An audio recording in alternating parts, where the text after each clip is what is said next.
ladies and gentlemen, welcome to a special Tuesday night episode of the Wrestling Wire. We have a special guest. I have a co-host somewhere. I don't know where did he go? Producer! Oh, there he is. What's up? Keeping it fancy. As always, it's Tuesday, bro. That looks like some really weak tea. What is that? Yes. Really weak tea. Got it. Thanks. Gotcha. Well, hey, look. So we got a special episode on tap for tonight, guys. We have the latest acquisition, I guess would be the proper terminology here, because I mean, he is a huge asset. We know he's a big asshat. Asset, not asshat, asset. Yes. Well, you're talking about yourself. It's fine. Well, right. Anyway, listen. We shared the picture a couple times over the last week or so. Billy Corgan and Joe Cazana Promotions being signed into the NWA as part of the new territory system. They are actually the NWA Southeast. So let's welcome at this time the man behind it. Let's welcome to the show, Joe Cazana. How you doing this evening, sir? I'm doing really good, but the biggest mistake you made was just leaving me on air when you called me an ass. No. I said asset. Asset. I said asset. I didn't say All right. I'm going to pretend like I didn't hear it. How you guys doing? We're doing good. How are you? You know what, man? I am blessed beyond being blessed. You know, it's been a great couple of weeks. You know, great couple of years leading into this. So it's all good. Hadn't seen you guys since what? Heroes and Legends? What, last year? Back in earlier this year in Tennessee. Yeah. Was it earlier? Was it this year? Oh God, where's time go? Yeah, it was, wasn't it? Yeah. I don't know. Yeah, it doesn't matter. David Schultz was there. That's all it counts. Yeah, we were next to Schultz. You and you were right over there where close to where we were, and that was before KC was even a pro wrestler. Yeah, I think he was still just training at that point. No, I can't remember matches because I remember you guys were setting up the ring and you were and did the seminar, so that was kind of cool to watch too. Yeah, it's an interesting concept, especially when you don't do it twice the same way. You know, I mean, it's different every time. True, right. So I'm going to pull a Cody Rhodes, and so what do you guys want to talk about? Well, I think the big question on everybody's mind is, how did we get here? How did we go from Joe Cazana Promotions in Tennessee? Yeah. Now signed into the NWA's territory system. Now you are the NWA Southeast. We are NWA JCP Southeast. You are correct. Right. How did it go from one to the other? Because that's a huge gap. Yeah, it's pretty good. Yeah, it's a big gap. It depends on how far back you want to go. As far as you're willing to travel. Listen, I mean, I can go back to the day I was born, and I can tell you I was born into the National Wrestling Alliance. You know, my grandfather was an NWA member back in the 50s and 60s until he sold out to Ron Fuller in 1974. So for the most part, when I was born in the 60s, and you'll not get a real number, I'll just tell you the 60s, I was born into the National Wrestling Alliance. Fast forward a little bit to around 1984, I think it was, when I started putting rings together for, Ron Fuller and working for, I guess it was Continental Championship Wrestling. They were an affiliate of the NWA at that point. Fast forward a little further, when my grandfather passed away, the boys filed through, and Ron was one of them, and he was instrumental in getting me into the business as far as getting me, I guess, to the trainer at the time, and I had no desire to do this crap. I really didn't. But again, fast forward another year, and I am working for Jerry Lawler in Memphis under the NWA banner. Interesting story there. Long story short, I'll make it. Jerry Lawler had come to Knoxville to wrestle for Continental. My grandmother knew him, and she knew that I wanted to get some kind of a break somewhere. So she literally picked up the phone, called the Knoxville Hilton where Jerry was staying, left a message, and I'd be damned if he didn't call her back, and it was, my granddad was I guess he was a pretty big influence in Jerry's early career. I mean, if you watch the one and only Joe Cazana Promotions video that's out there on YouTube right now, because I won't let another one out of my sight, just so people know, there are literally, I probably got 15, 20 episodes of his television show that'll never see the light of day.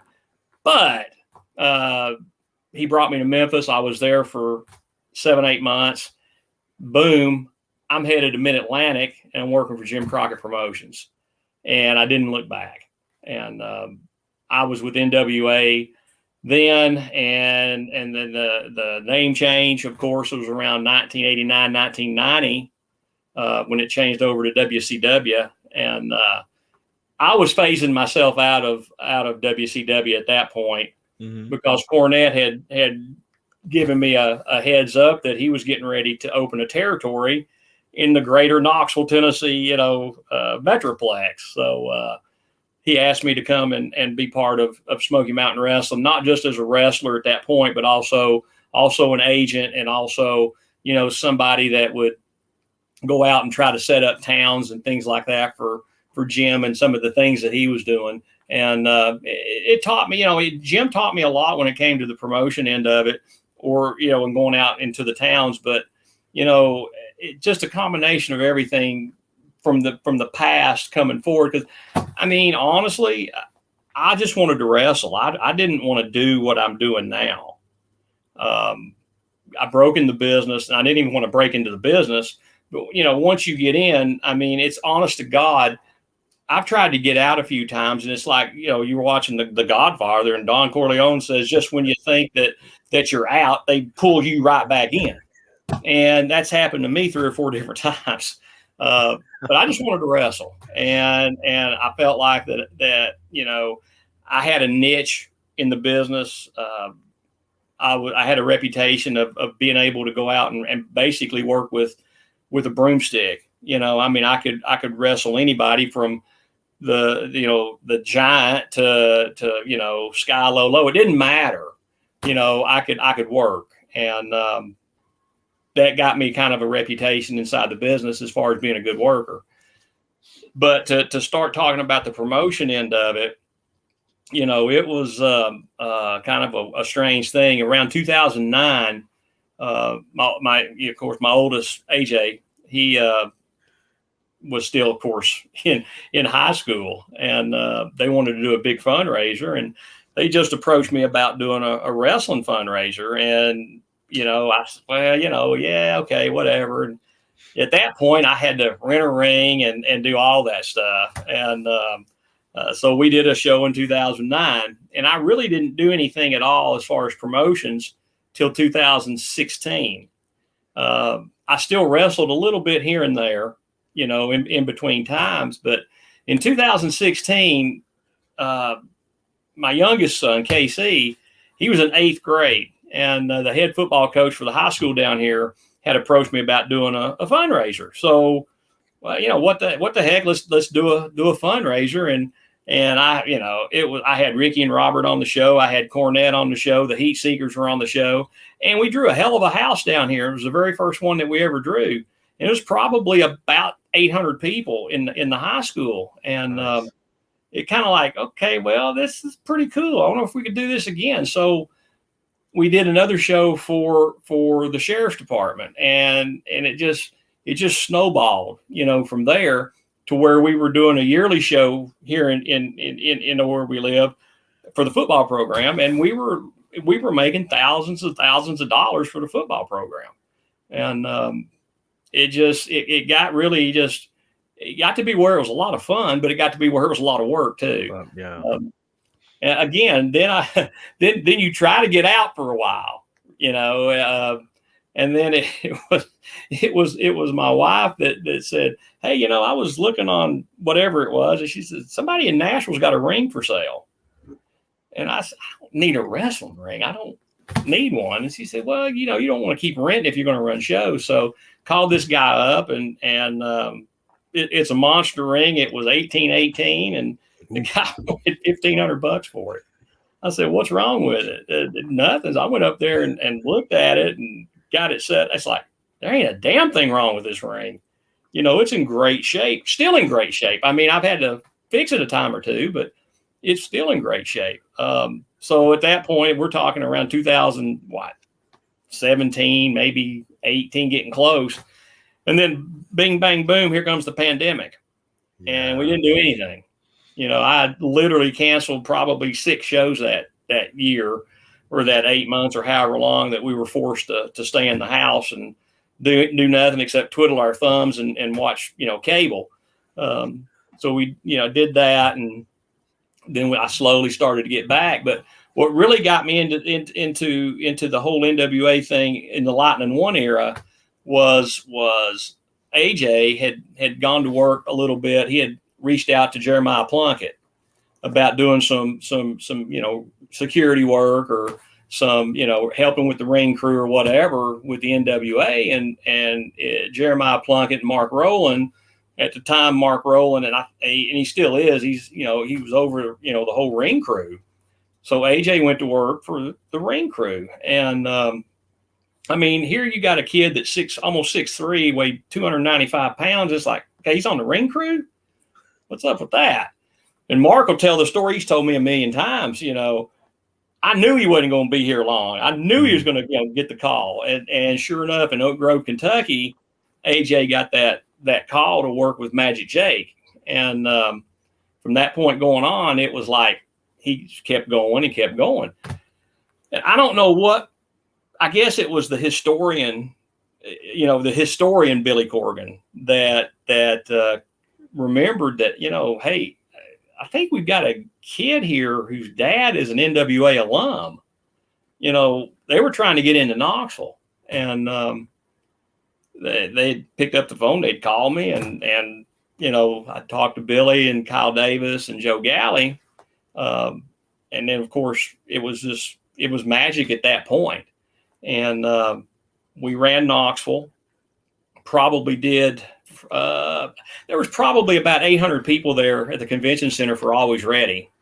Uh-huh. And it was big. And then the next day, of course, we did TV, and probably had about 300 people there for just television. And it was really, really good. And Billy had kind of sort of started talking to me a little bit about doing some stuff as far as, not necessarily territory at that point, but just start doing some work or whatever. Nothing major or anything like that, but we just started talking. We can fast forward a little bit more to the Live Power. When we did the Live Power in Knoxville. Yeah. Now that's when that was a night I'll never forget. It was cold. It was dreary. It was raining. I don't know how much of the crew could not fly into Knoxville just because of the weather, but Billy was one of them. Billy couldn't get into Knoxville.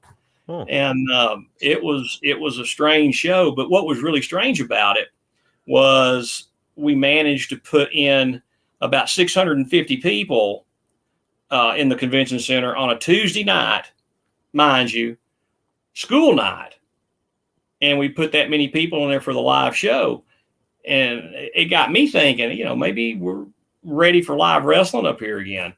Well, again, that was the night that the ring broke. So, we went into How panic. did that happen? How did it happen? We went into panic mode about 10 minutes before we went live. All I know is Chris Silvio hollered at me, get on a headset. So I'm on a headset with Joe Galley and Billy Trask. Uh-huh. And hey, the ring broke. Oh, how'd the ring break? Where's it broken? And it was the brace on the long 18-foot section of the little piece you stick down in the turnbuckles and turnbuckle poles, and it had snapped. It just snapped in half and just came right off. And so Dan Jones, who works with me, he's our, play-by-play guy, and he's a ring guy extraordinaire. He knows as much or more about that thing than I do. So he ran to his truck and brought about 5 ratchet straps back. So we ratcheted that ring. Well, it wasn't after the first match that the other piece snapped. So I'm thinking, what the hell happened here? Well, somebody forgot to tighten up the cross cables up underneath.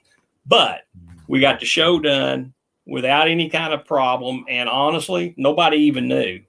Nobody had a clue. They just knew people were coming out to check the ring in between. But again, Billy wasn't there for that show.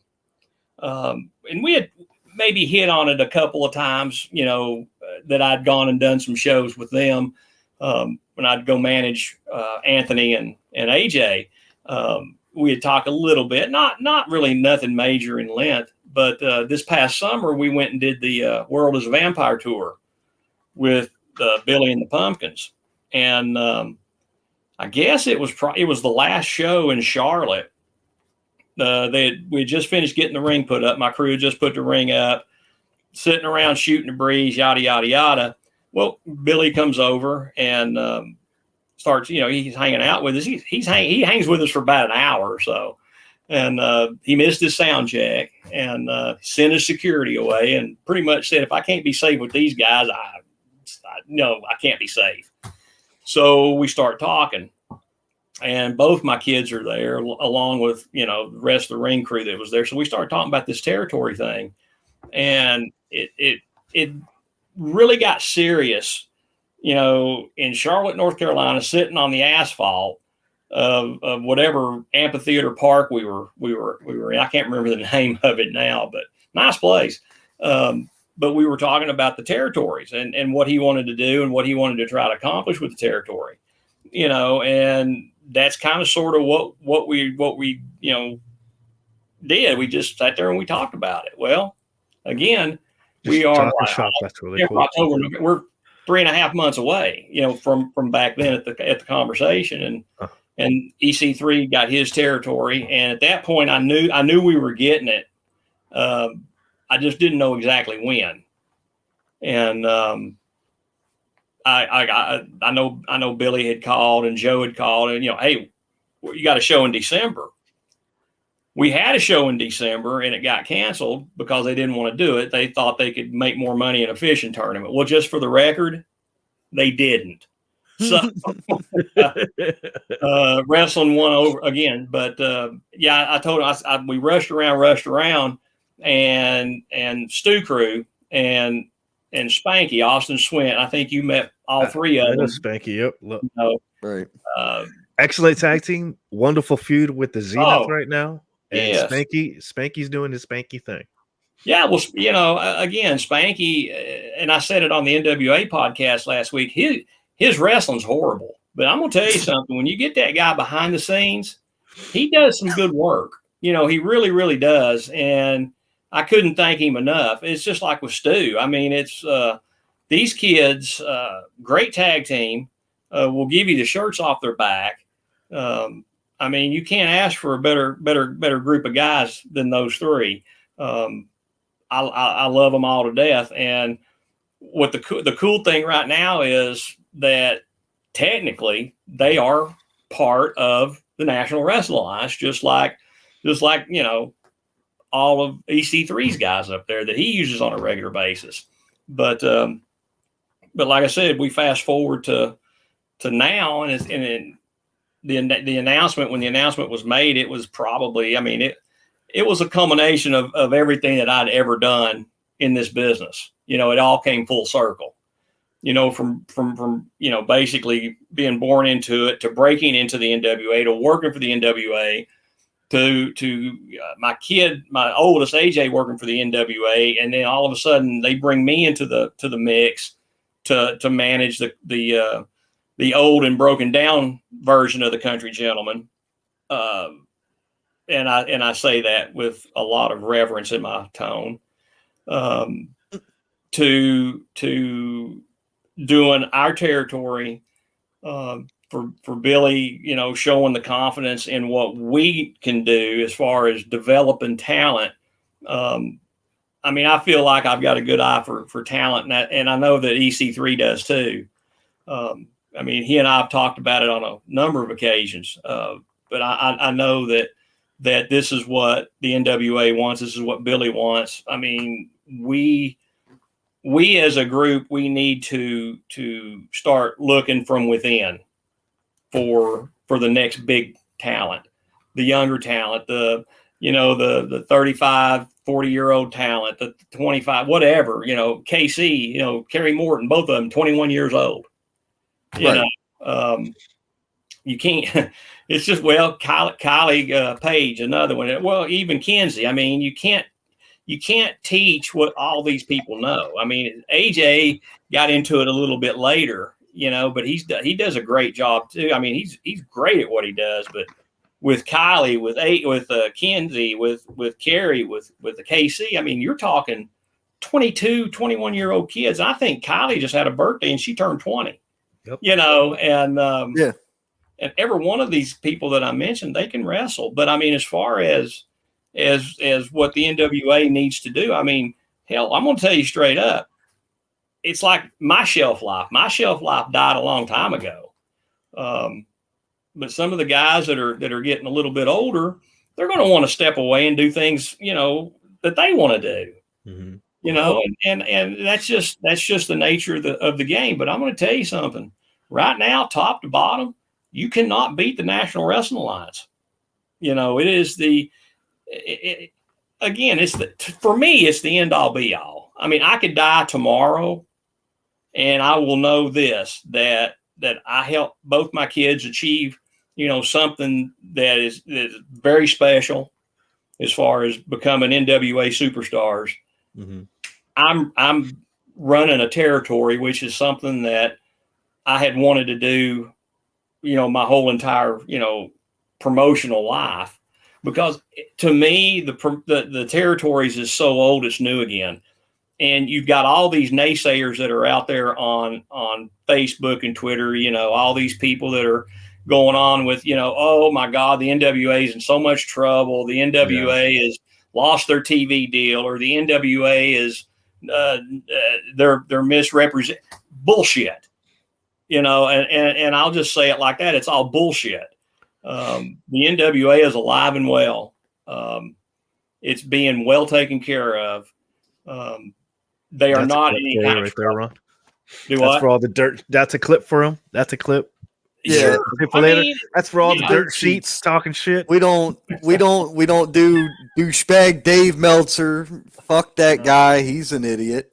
Listen, if everybody bought into what Meltzer or some of these other people go out there and talk about, and honestly, I met Dave Meltzer years ago. I'm probably, he didn't impress me probably any more than I impressed him, which is probably nothing. But I mean, you've got the naysayers out there that don't think that the territory system can work. Well, let me tell these naysayers something. To me, it seems like all these naysayers are all these young kids out there who have been brought up on WWE or just whatever they're watching. I can't even say that about AEW. It's not been around long enough.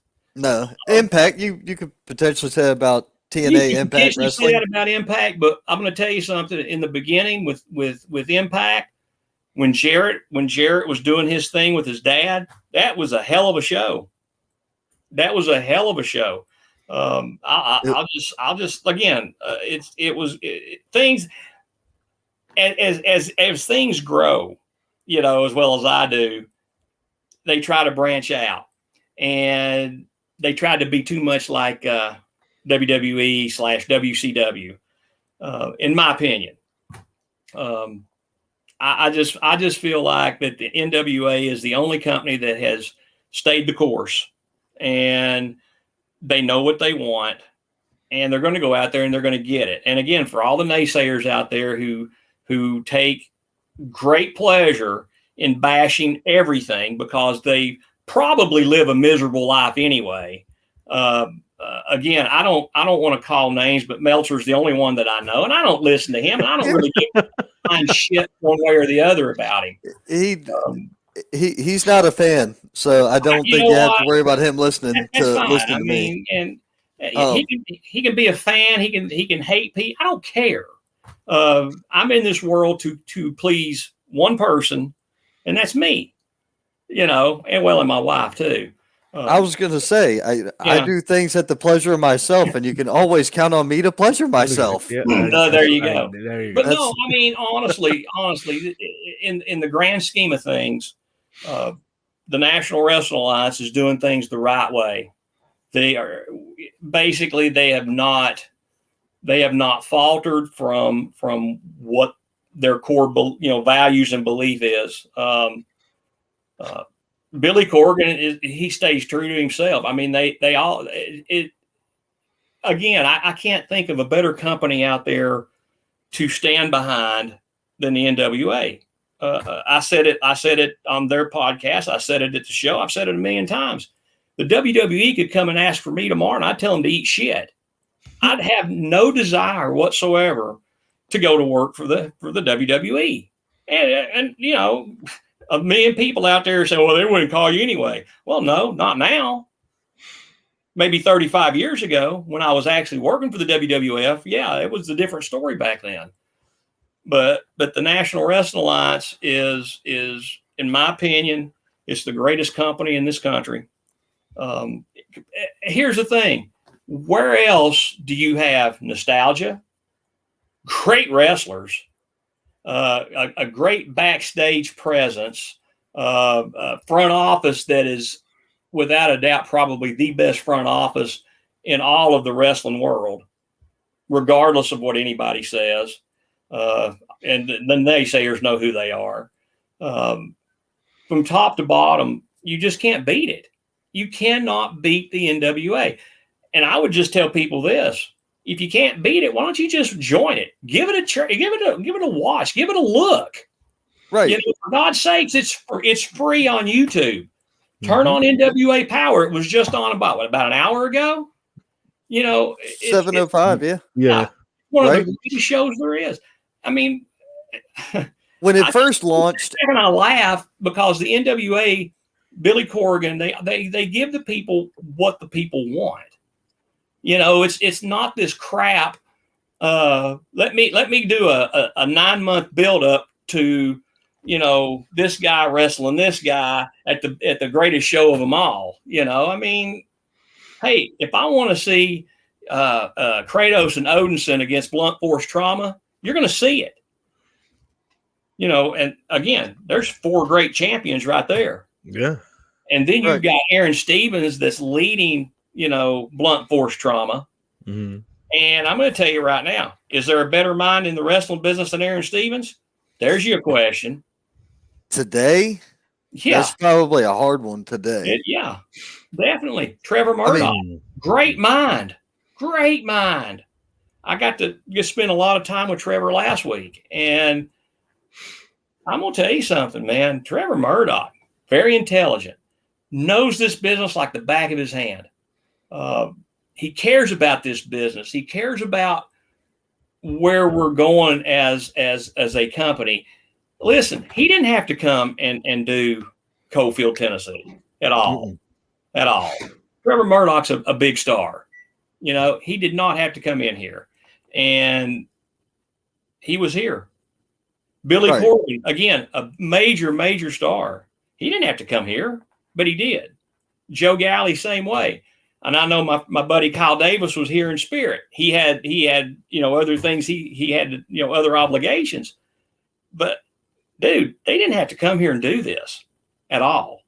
And I mean, I can't sit here and begin to thank any of them as much as I did last week. Missa Kate was here last week.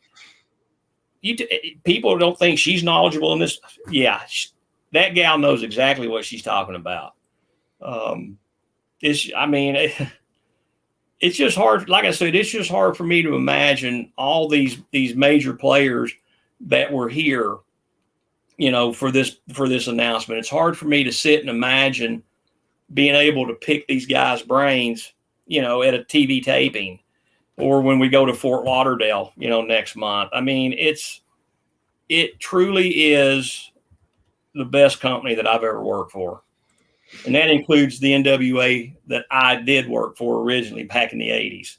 And I love Jim Crockett Promotions, don't get me wrong, but it was night and day what they have here to what we had then. And there's some of us that's been able to live both. And I'm very thankful. I'm very fortunate to be able to sit here and say that the National Wrestling Alliance of 2023 is in good hands. And, I just hope that I can continue working with them, again, until I'm ready to walk away myself. And I said it in the ring last week. I actually worked myself, or I'm working myself back into shape for one reason and one reason only. And I want one more run. I knew it. One more in there.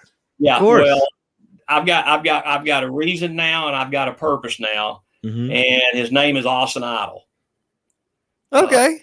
So I can see that. You watch Allen, you watch the pre-show, and you watch him sucker punch me. He broke my nose. And I owe Mr. Idol big time with a receipt. But that's one of the main reasons I'm doing this. Another reason is, Kenzie says she wants to wrestle me just one time. So I told her, I said, I'll wrestle you just one time. And then Silas Mason wants to wrestle a death match. And I said, you've lost your mind. I'm not a snowball's chance in hell am I going to do a death match with Silas Mason. I might do a regular match with him, but he's going to put that natty on the line. Ooh. I mean, you could do one with George. You could do a death match with George South. Absolutely not. And I love George. I truly love George. I'm not doing a death match. I am not a death match wrestler. If anybody remembers anything that I did, I was doing spots before the Young Bucks were even born. So, I mean, you go back and watch my match with Owen Hart, you see some spots. But yeah, man, I mean, the National Wrestling Alliance is the greatest promotion on the face of God's green earth. And there's nobody out there that can prove me different, and nobody out there that can talk me out of it, because it just doesn't work that way. And I don't care if you're Vincent Kennedy McMahon coming down here and saying, Joe, you're an idiot. And I would just look at him and basically say, hey, it takes one to know one. It sounds like you're happy. Like you actually, it does. You can hear the passion in your voice. You can hear how happy you are. It's like we talked about the NWA stuff when we were in Tennessee, though. We did. We had a good conversation about it, and it basically went a little something like this: that if the NWA had a TV deal, they would be number 2, perhaps even number 1. Not now. I mean, WWE's got way too much money. They can buy themselves into the number 1 spot for the rest of their lives. But I'll tell you this. This is true. In my opinion, and I've said it before, I think that eventually, I think Tony Khan's going to get tired of losing money. I think I don't know if he'll ever get completely away from the business or whatever, but I think the NWA can be the number 2 company in this country within the next 2 or 3 years. Oh, I have no problem seeing that. No, yeah, especially with the territory. Look at the talent level that's there right this very second. And I'll start with the world champion. I mean, this is EC3, man. Do they come much better than EC3? He didn't get a fair shake in the WWE when he was there. He didn't get a fair shake, really, in Impact when he was there. He comes to the National Wrestling Alliance, and he's able to do exactly what he knows how to do. Guess what? He's the world champion. And not only is he the world champion, but he beat a great world champion, regardless of what anybody says. Tyrus was a great world champion. And again, you just keep looking. Just keep looking at the roster. I mean, my God, Aaron Stevens, Trevor Murphy. I wasn't a big Tyrus fan. I could tell. I get that, but look at the man. I mean, he's 6'9", for God's sake. Okay,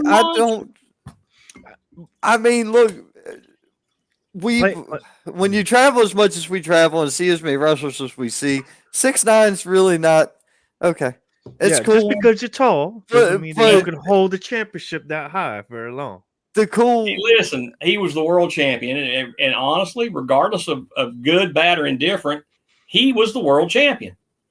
Just like I can make the argument for Tommy Rich. Tommy Rich held the belt for 7 days, but guess what, guys? He was the world heavyweight champion, and not only was he the world champion, but he beat Harley.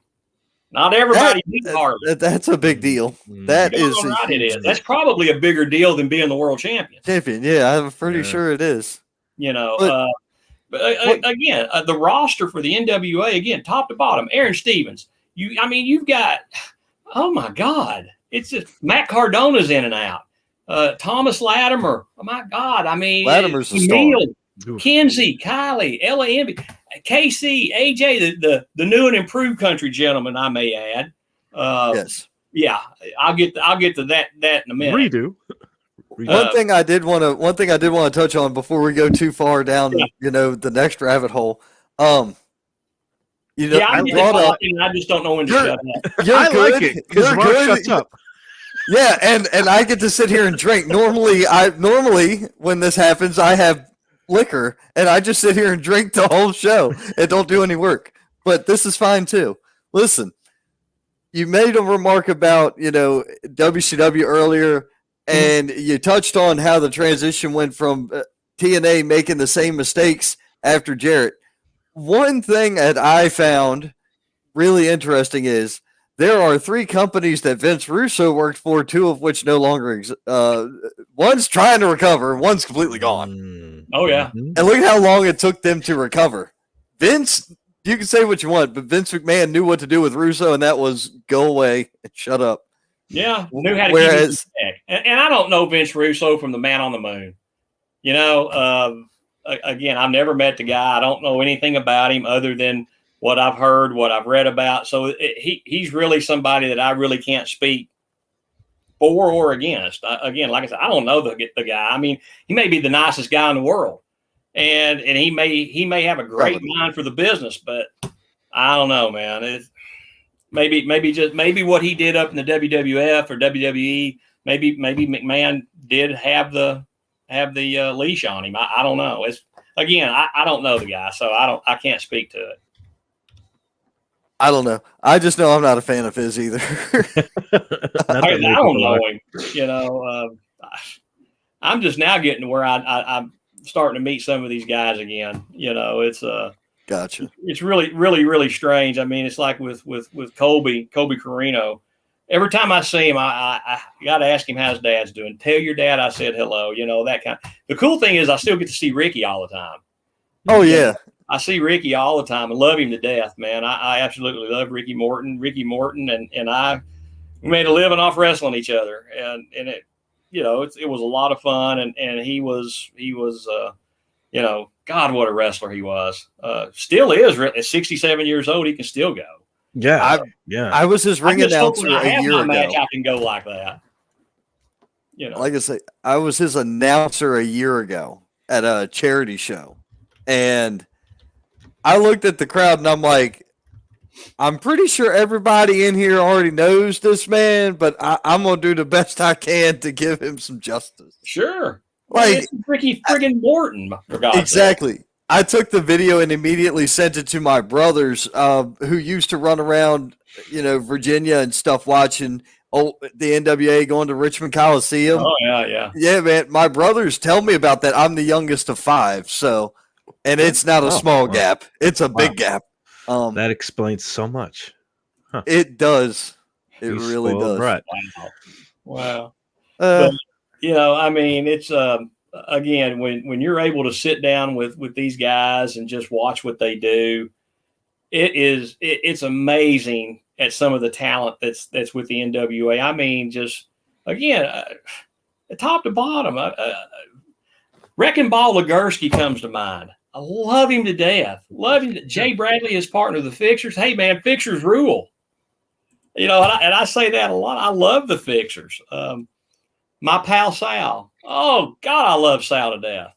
I mean, there's just so much talent there that is just so much fun, so much knowledge. Pat Kenny, Simon Diamond. you talk about another mind for the business. He's in the front office, and it's like it's a who's who, you know, at the NWA. And I think that's another reason that the NWA not only is successful and will continue to be successful, but we will become more successful as time goes on. I think you guys are just getting started with the expansion. In the world to work for. With the expansion going on, the territories coming up, and then the fact that your guys are going to start distributing this even more, the contact, you guys are on an upswing, and I just see it getting better and better and better. The NWA, if you go back and you watch it before the pandemic, they were right there. I mean, right here, and then the pandemic hits, and it's just like, bam, the bottom falls out. Yeah, you know? I was watching it then, and I think I was still doing Sundays. I was doing Sunday podcasts, and man, I always brought up the NWA, and actually, they just released a brand new website. That's been a big bitch of mine for weeks. I bitch to David all the time. I'm like, bro, they do not have a good website. It's hard to follow their shit. It's annoying. It gets on my nerves. I've said it to him for months. And yesterday I see they've unveiled a brand new website. I'm like, Jesus, did they hear me? They probably did. Hey, listen, I actually made that talent website. So I mean, I feel pretty cool. I mean, again, I'm blessed to be able to do this. I'm not only am I talent, but I own a company. Exactly. That's a big thing. Look, social media is a wonderful tool if you can use it and you're not a tool. Oh, it's a tool. There's definitely a lot of tools in this bitch. That ain't no lie. But the internet can be great as well. Share websites and things of that sort. Everything is good because it's the information age. Yes, everybody has the TikTok mentality. They've got the attention span of a fucking gnat, but still, having that much information out there and the ability to still get it, when you get people who like to go down the rabbit hole, which is what happens, that is how Tom Pritchard, Dr. Tom, discovered a guy down here who he ended up liking and still talks to, and Amp Dominic. Yeah, yeah. Remember that conversation? He said the rabbit hole. And I'm like, well, having information that you can get into a website and go down the rabbit hole, it gives you that ability to really figure out, oh, hey, yeah, I know this person, and I want to see what they can do. Oh, yeah. Well, speaking of Doc, I mean, he's with us here with NWA JCP, and oh God, you talk about a great color man on our TV show, and he's an agent for the NWA too. Again, talk about a mind for the business. Every time we talk to him, there's always some nugget of information and truth that I get from him every single time. Not to mention, time you guys bring up a name, we're talking about literally a legend of the National Wrestling Alliance, whether it be back then or even now or both, and here you come with Doc, and it's like, okay, well, yeah, he's there too. I travel with him. We travel down to Florida together next month. I mean, it's as long as we don't sit next to Silas or AJ, we're in good shape. I went to that seminar that he was at down here in South Carolina. It was an 8-hour seminar. And because remember, we had been talking about coffee before the show in Tennessee. Yeah. Well, I made sure to hook the guy up. I brought the coffee, but they didn't have a coffee maker. So I left there, went and bought a damn coffee maker, brought it to the building, donated it to that company. I'm like, here, y'all have this for later, but I need it today. And I made damn coffee. So I just sat back and listened to him coach and talk to the men and women in there for 8 hours. Sure. And that was so good. I learned so much sitting on my ass watching him deal with people. I learned something new every time I talk to him. Yep. I mean, every single time. Now, I did get blamed for turning him on to Diet Mountain Dew. So Anything diet's bad for you. Well, Yeah, it doesn't really terrible. matter because I mean I don't drink coffee. I don't smoke dope, and I don't do my drug of choice has always been Miller Lite. But when it comes to caffeine, it's a Diet Mountain Dew. You know, I don't do anything else. I'm a tea person or a liquor person. I drink beer too. Yeah, beer's good. Beer's real good, but To get off. it ain't Miller Lite. Straight less filling thing, but No. let's get back to wrestling. Let's talk about wrestling. So you've got all these talent on the NWA. Mm-hmm. They're putting this on the CW's streaming service. It's already available there, correct? Right. Yep. What is coming next? Is there going to be a TV show on the CW still? Well, you just have to keep your eyes open and find out, won't you? Okay, so that has not been confirmed nor denied yet. Okay. That's where I thought anything. I am simply a wrestling promoter. Gotcha. That's it. The show is on the CW, whatever you called it, the streaming service. So that's and it's big. I mean, that's a big deal. You're coming off of YouTube and you're going to the CW streaming. So, I mean, I don't know a lot about these apps and all this other stuff. I know my show's on YouTube, and that's the platform that I use. This is on YouTube. Well, yep. I mean, yeah, we're all on YouTube. I mean, people watch. I mean, we probably don't even have 2 people watching us now. But that's all right. They'll go back and they'll watch it. It's fluctuated from none to double digits and back down and back up and back down.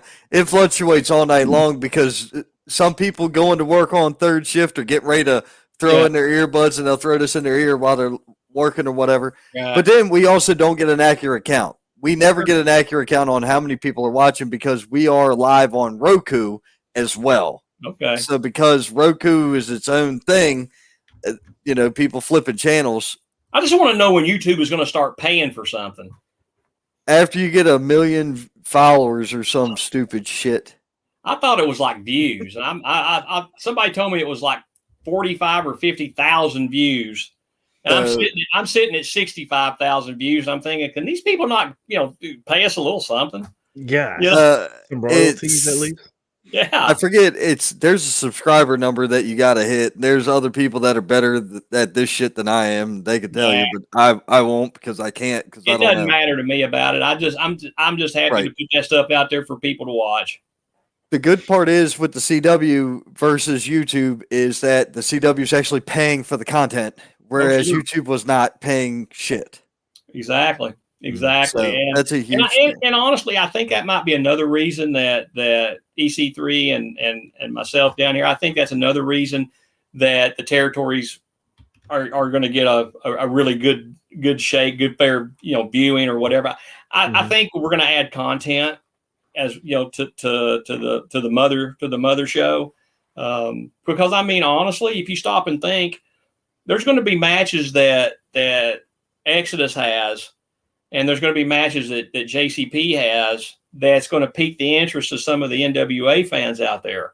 I mean, whereas they have the world heavyweight champion, guess what, guys? I've got the national heavyweight champion, and he's also our Southeastern champion. And now that championship is a recognized championship of the NWA. So it's gone from being the JCP Southeastern championship to the NWA JCP Southeast.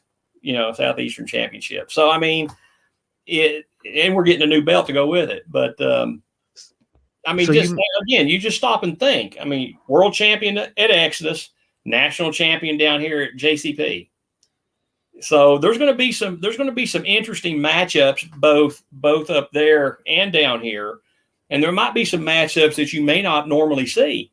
Yep. And there'll be some cross promotion. Oh, sure. Right. So that was going to be my follow-up. That's a huge trick. That's a huge trick to this because we've seen it. We've seen it happening here in the Carolinas this last year, where promotions were working together and you get some badass stuff out of that. Sure, you do.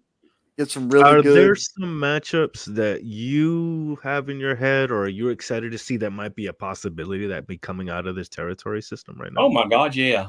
Oh my Give gosh. me your top 3 anticipated matchups or matchups that you want to put together. Top 3. One match that I really want to put out there is AJ versus Silas. Okay. You know, That's a single match with those two. I've seen them wrestle one time. Mm-hmm. I won't tell you the win or loss, but it was they wrestled each other down in New Orleans about a year or so ago. Well, God, it was a great match. I'm going to tell you something. I would love to put this match on down here, and that would be Max the Impaler versus Kenzie Page. That's a match that I'm interested to see. Not because Max won the TV title from Kenzie, but the fact that Max has now hit that magic number 7, and basically they can challenge for anything. It doesn't matter. It would be really interesting if Max challenged EC3. That would be interesting. But I think Max and Kenzie would be a great matchup. Colby Carino versus anybody would be a great matchup. I mean, whether it's Kerry Morton, whether it's KC Cazana, Rolando, Sal. I mean, anybody that's at that 225 or less against Colby I mean, my gosh, I'm 217 pounds, and I'd love to work with Colby. I would actually like to see Aaron Stevens and Colby. Oh God! Think about the contrast. Think about the contrast of styles, the ring IQ. Oh sure. Of Aaron, and the legacy, the heart, the determination, the drive, and the desire of Colby. Oh my Lord! Like Colby Carino is. You talk about a talent. Somebody that doesn't get a lot of press is with the NWA is Joe Alonzo. Joe Alonzo, you talk about great wrestler, great talker. Love Joe Alonzo to death. I'm going to try my best to get him down to JCP. It's God. There's just so much talent out there to put matchups out. But Max and Kenzie, AJ and Silas, Carino with anybody. And I'm going to tell you something. My third, Joe Cazana versus Austin Idol. Let's go. Or as I'm putting it now, Joe Cazana versus Betty White. Don't listen. I respect Austin Idol as much as I respect anybody. That's kind of a diss to Betty White because she's dead. It doesn't matter. Betty White will always be alive. In the hearts of her fans. Yeah, exactly. Well, Joe's probably old enough to remember when she was a smoke show too. Oh, sure. I remember she was actually good looking. I mean, Kerry Morton against any junior heavyweight, and really maybe even a heavyweight. He brags a lot now that he's a heavyweight and he's going to win the world championship. Well, I don't know so much about that, but I know this. I know Kerry Morton's one tough son of a gun, and don't let his arrogance out there fool you, fans, because Kerry Morton can go. Yes. I mean, honestly, you could put any matchup whatsoever out there from the NWA, and it would be a good match. It doesn't matter. I mean, you could take a Kerry Morton and put him out there with EC3. You could take an AJ Cazana and put him out there with Rolando. It doesn't matter, because top to bottom, these kids can work. They can wrestle, man. Trevor Murdoch will beat the piss out of you. Mike Knox and Trevor Murdoch as a team, oh dear God. Why they're not world champions right now is beyond me. All right, follow-up question on that one. I think it's coming. Because I'm glad you brought up tag teams. Are there any talent that you would like to put together as a tag team? That's a good question. Because honestly, I don't know, man. Corgan and that bunch, they do such a good job of putting talent together. Mm-hmm. It's hard to sit here and say. I mean, honestly, I think that, and people will again they'll think I'm nuts, but I can so see a Magic Jake and a Toby Farley being a tag team, and I say that not saying that their styles are the same. Mm-hmm. They 100% clash, but something just tells me that these two guys, if you put them together, they may make a run at any tag team championship. Oh Lord have mercy. There's just so much to choose from. There's a lot of young talent in this area. I don't know so much about up in Cleveland, but I know that there's a lot of young talent here. Now the Barker that tags with Jake now, Cody. This guy's good. God, man. I mean, you put me on the spot with putting these guys together. It's just hard to put guys.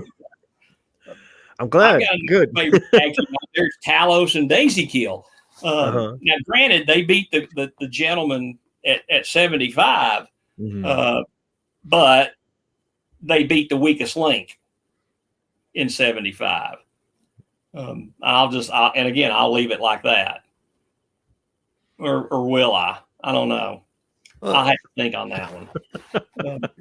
You mentioned talent. You mentioned I know that you have such a great eye for talent. You see it, and it just for some reason it's like a diamond in the rough, and pow, a few months later they are just steamrolling ahead. What is it that you see or that you look for in a talent when you're scouting or when you see a talent? What's that it factor that gets you, that makes you Joe Cazana say they got it? It could be anything. It could be just maybe one of their mannerisms. Maybe it could be that they do a certain move set really, really well. What I really look for, and quite honestly, guys, they don't have to be the best wrestler in the world. They really don't. They have to be willing to learn. They have to be willing to change on the fly. It kind of, I guess really and truly what it boils down to is attitude. If you've got the right attitude, then you can make it in this business.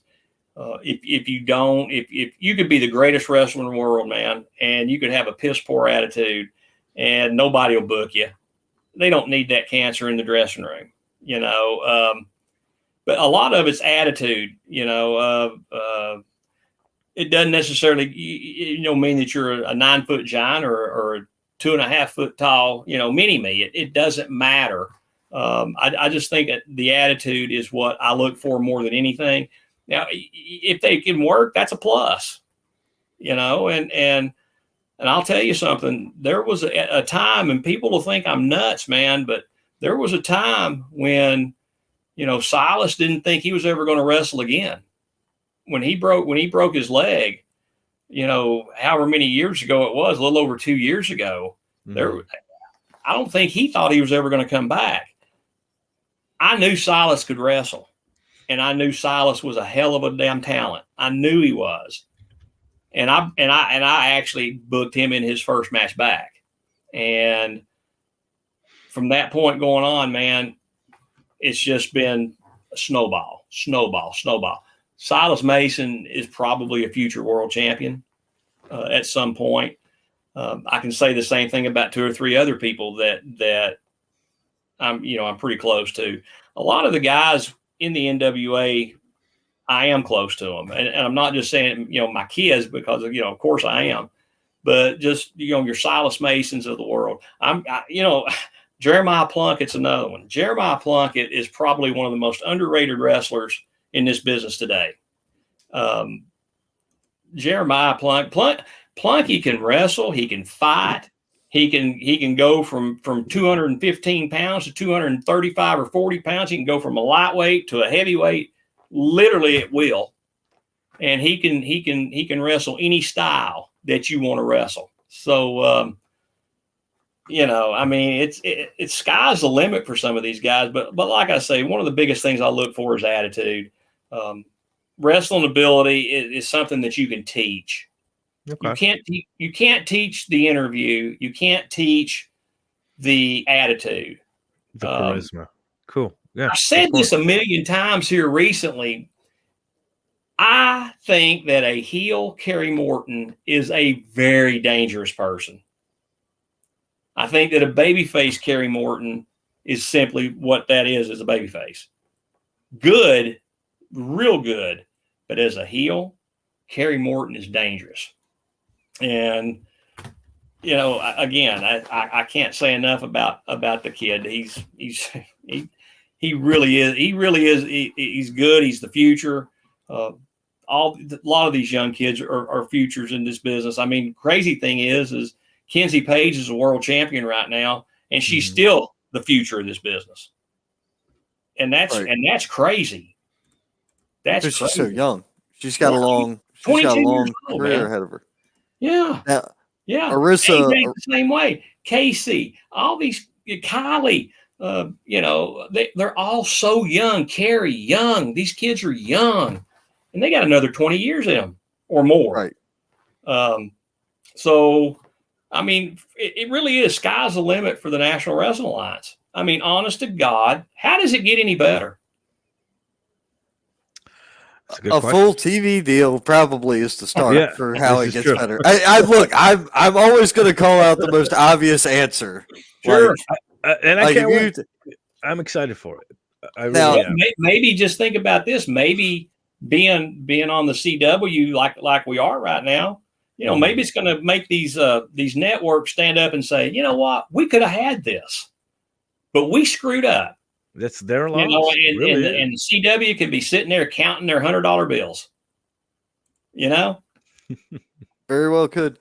Arissa Bean did comment. She said, "Top female talent at JCP." Mm-hmm. Right now, it's Freya the Slayer. Really? She is our champion. Okay. She is our women's champion. Has been for quite some time. Probably, I want to say that she won it back in the first part of the summer. But Freya the Slayer is our champion. She has fought a who's who. I mean, she has been in the ring with Kylie Page. She's been in there with Kenzie Page. Audrey Allen, she's been in there with. Camille, she's been in the ring with Camille. So, I mean, it's been a who's who. Riley Rocket, Roxy, she's been in there with her. Dream Girl Ellie. Some great talents. Again, we just bring up great talents. Exactly. And just recently, graduated Miss Audrey Allen. Congratulations for graduating. I want to see her versus Camille. I want to see Audrey versus Camille. Well, how about Audrey and Camille in a tag match? No, well, I mean that's okay too, but I want to see them two fight each other. Well, I had Camille and Audrey versus Ella and Kylie at the Tennessee Valley Fair. Okay. Great matchup. I'm sure it was. But I just want to see, because we know Audrey, and Audrey's built like a brick shit house. Like that's right. Like she stands next to me, and I'm like, "Hi, how you doing?" Oh, sure. It's like Urkel standing next to Tyson. For me, it's to see the evolution, because I first met her when she was first starting out, like I'll say 2 years ago now, and then seeing her evolve and become more comfortable and more confident to where she is now is fantastic. And there's a lot more room to grow too with her. I mean, I've spent some time with her, so. Nice girl. Could beat the living piss out of you. There's no doubt in my mind. This is a veteran, United States veteran at that. Oh yeah. I mean, she was in the military, so I mean, she's a licensed scuba diver too. So I found that out too. That's pretty cool. yeah. So I mean, but there's just so much of a future. Right now for these young kids that are breaking in, or that's been in for 6 months or a year, or, Casey Cazana, I'm going to tell you something. And again, he's my son, and I hate singing the praises of my own kids, but it is what it is. I know that right after NWA 75, when all the crap went down out there as far as the U.S. champions at that point, I know that the very next day, it was one of those things where Casey Cazana was in the right place at the right time. And he went out there, and I've been in this business a long time, and probably had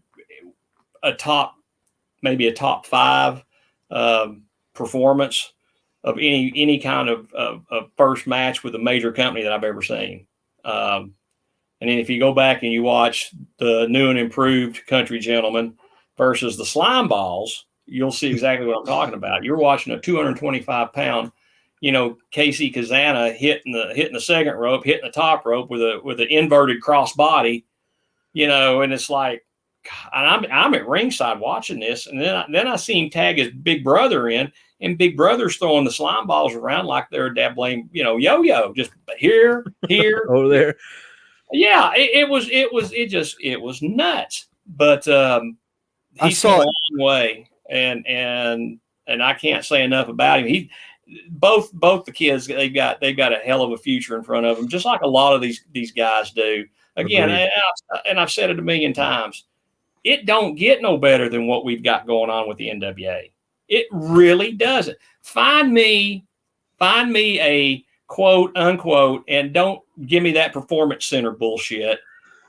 Find me a better feeder program than Exodus or JCP. I mean, honestly, and I use this as my moniker a lot, and it always was. We have the best professional wrestling in the Tennessee Valley, and I fully believe that.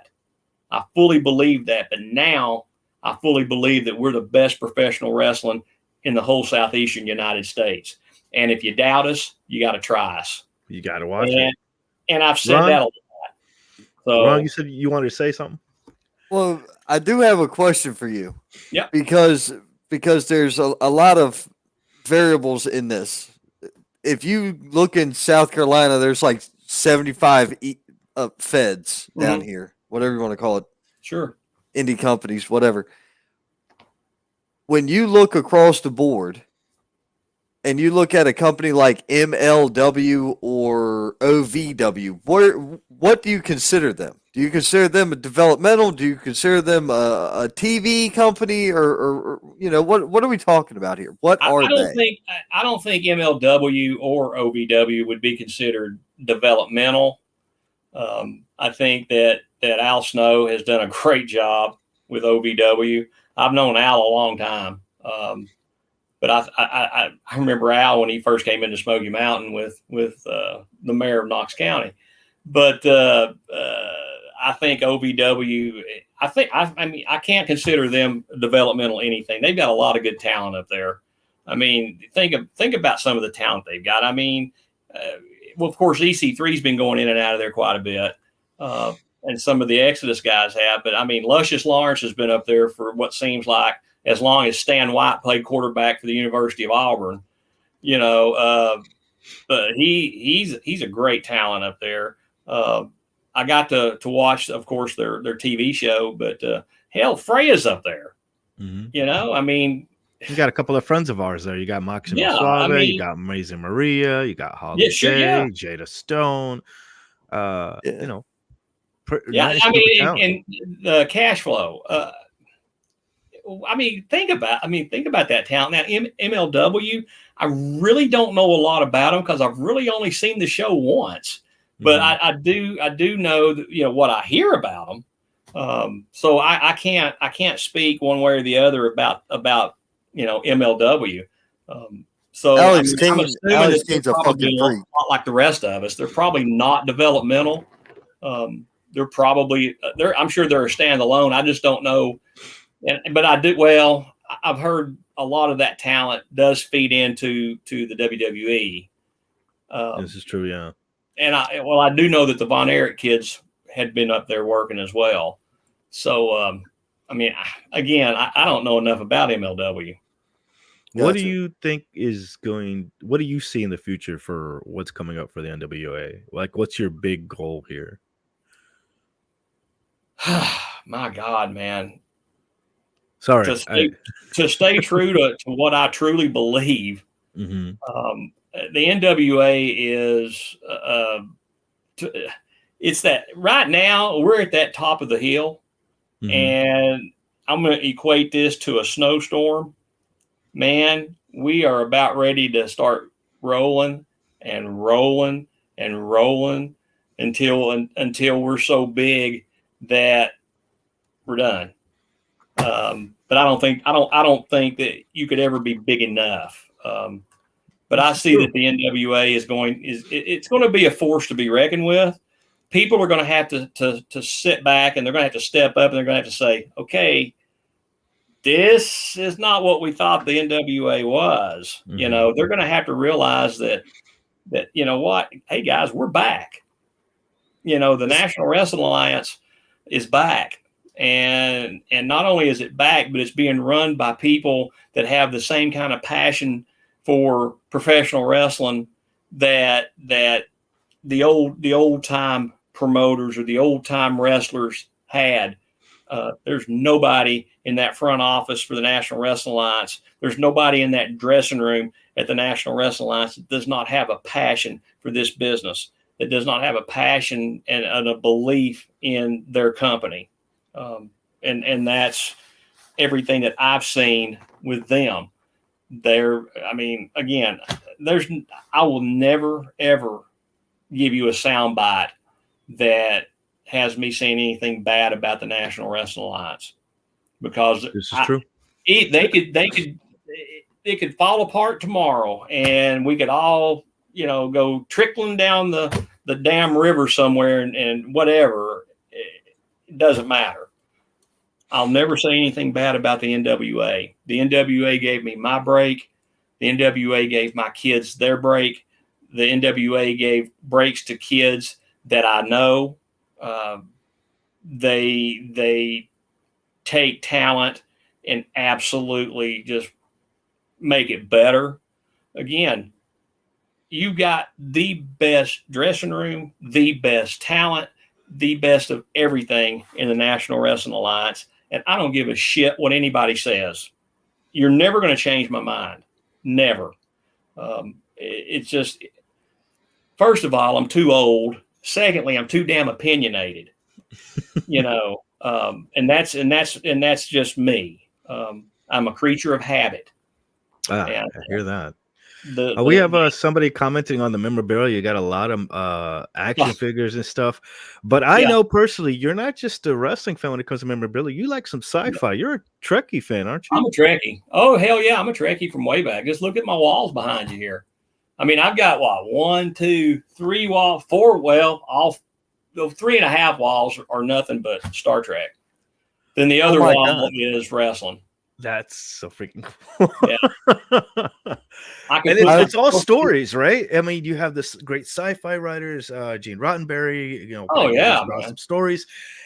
Is there any of that you have put together or may have brought into the wrestling world or wrestling wise? Not really. Not really? No, I mean, when KC first broke in, I said, what the hell, man? Your middle name is Kirk. Let's go ahead and use it. And we'll call you Captain Kirk just for shits and giggles. And we did it for about a month. And that was about it. Okay. When we get to Nashville, for it was the day after 75. It was Billy who said, I think we're going to change his name to KC. Whatever, but it was Billy Corgan that named him KC, and it was and it stuck, and it's and they're gonna do well. The kids will be fine. Everybody that works for the NWA is going to be fine. If some of these younger kids or even the older ones, I mean, if the big boys come calling, I mean, it'd be crazy not to take the change your life kind of, money or whatever. Right. This is true. I just know that I've told my kids this. and it's good advice, and I've given it to other people too, and I've used it through my whole life. Is the NWA gave me my break. I will always be true to them. I will always respect them enough to tell them what I need to tell them. I tell the kids, if you ever do have an opportunity, again, I tell all the wrestlers this: if you have the opportunity, remember who gave you your break, and always be true to them, and always be above board with them, and always leave that door open for a return. Mm-hmm. And I say that from experience. I mean, when I left the NWA in '88, I ventured north to the WWF. And to be perfectly honest with you, it was the worst experience of my wrestling career. Was that 8 months in the WWF. It was constantly at that point. I was on the road every single day. There was no time off. It was the same crap matches every single night after night. Would never let us change anything. If you could work your match over or whatever, but you had to keep the same sequence of what you were doing as far as heat goes or finishes and things like. It was just the most fun thing I ever did was I sat across the table from Andre the Giant and played cards with him. I mean, that's the best thing I can tell you about my experience with the WWF. That was going to be a question. But always be true to this company that gave you your break, man. When I was ready to come back, I was like, I picked up the phone and I begged Jody Hamilton to please let me come back, and they did. They let me come back, and but you always be above board and truthful, and remember where you came from, and always remember, when you're going up that ladder, always remember, because eventually you're going to come back down that ladder and you're going to meet that same person again. Sure. Whether they're going up or whether they're going down, it doesn't matter. Be respectful, be nice. It's just pure common sense. Right. That's the best advice that I could give any young wrestler that has that opportunity to move on. I mean, it's the same thing with Impact or wherever, MLW or OVW. If you got an opportunity and you're going to take it and it's the best thing for you or your family or both, take it. Do it the right way. Give notice. Leave the door open to come back. Don't ever just walk out and be a complete and utter asshole. I'm going to the WWE and I'll never need you all again. Well, that's a load of shit. Yeah, no. Because eventually you're going to want to come back. Mm-hmm. And again, that's my opinion, and opinions are like assholes. Everybody's got one. I get it. Ron's a big one, but yeah. Yeah. Normally. But this guys, this NWA, man, they gave me such a great opportunity, not only to become talent almost 2 years ago, and to continue to do some shows with them, to help them put shows together, here in Tennessee, but to give me the opportunity to put enough trust in me to actually run something with their name on it. Billy Corgan did not have to do that at all. It's the same thing I said an hour ago. They did not have to come to Coalfield, Tennessee at all. And it's just, I don't know, man. It's like, Ric Flair always used to say, it was the greatest moment of my life with a tear in my eye. Well, I'm going to tell you something, man. It was becoming a legitimate territory was one of the most, again, it was one of the most incredible things that's ever happened to me within the wrestling business. And having this group, the Pat Kennys, Billy Corgan, Joe Galley, Kyle Davis, it's a who's who, Dr. Tom, how do you get any better? Again, you have like an Avengers group of great minds for the business, yes. Putting this show together. And there's other agents that I'm not even talking. Let's talk about Homicide for a half a second, for God's sake. You talk about a mind for the business. Holy smokes! I've heard that. I've heard that over and over again about him. Sal's another one. Great mind. Magic Jake, great mind for the business. I mean, when Medusa was there, it was Medusa that basically came to me in Winston-Salem and said, "Hey, you need a cowboy hat. Hey, you got to look the part. You can't wear that ball cap out there." Okay, I didn't know. Whatever.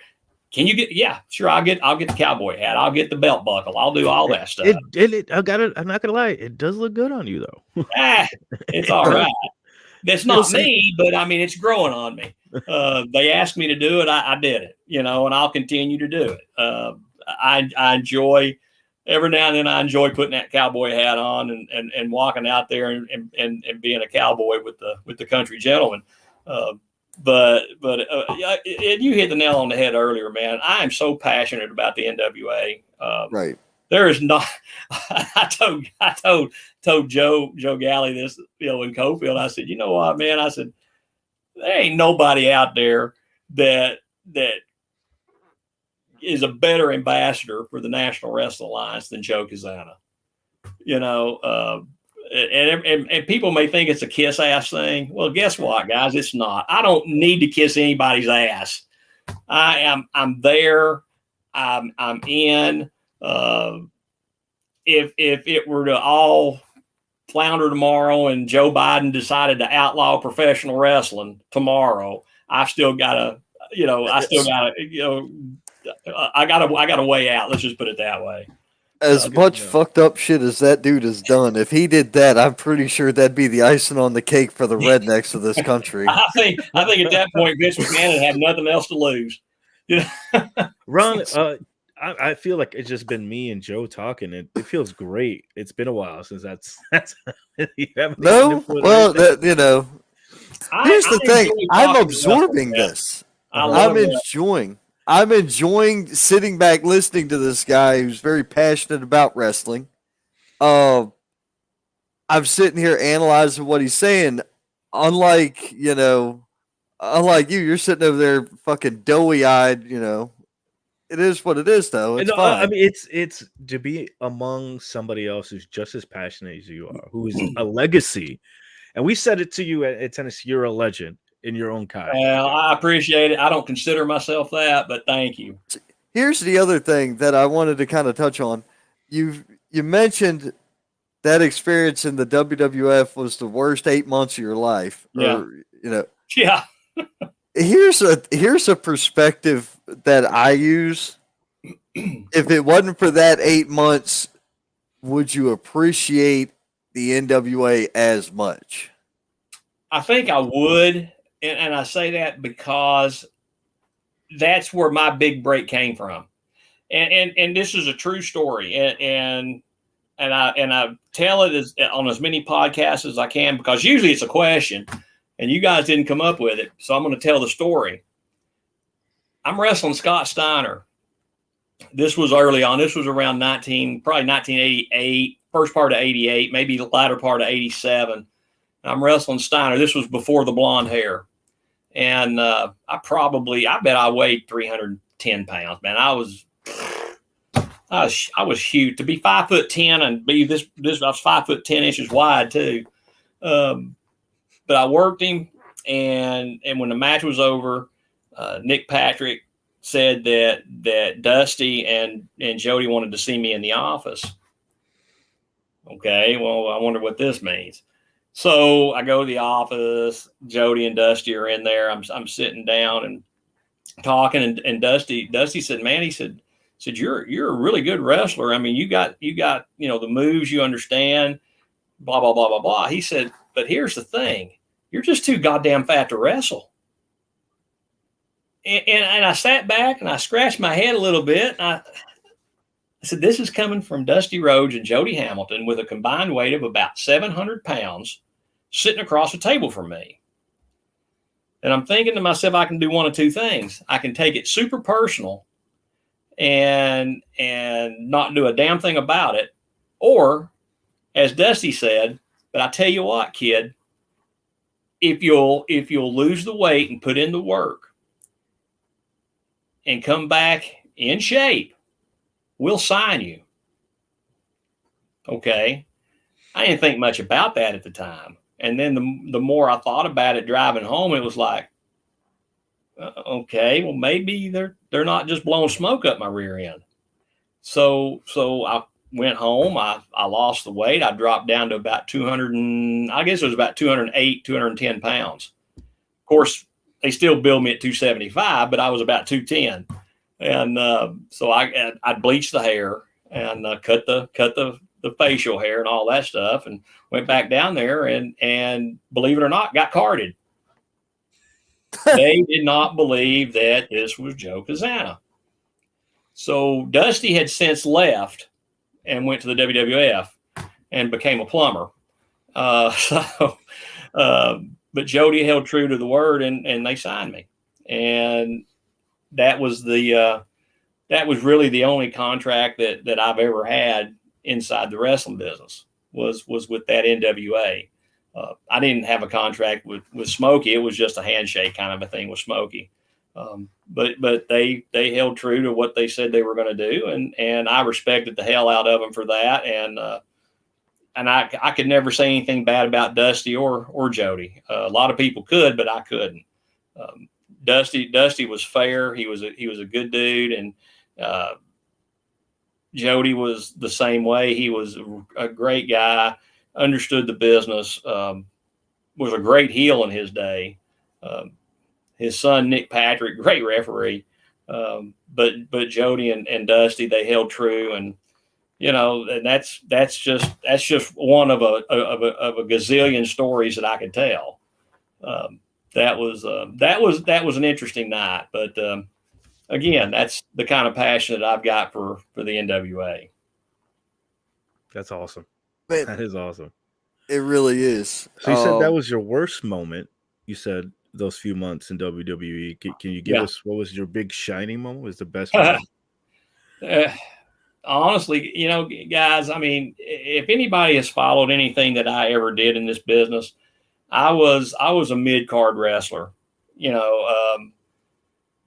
but I tell people all the time, guess what, guys? When Ric Flair would get fired, I always had a job.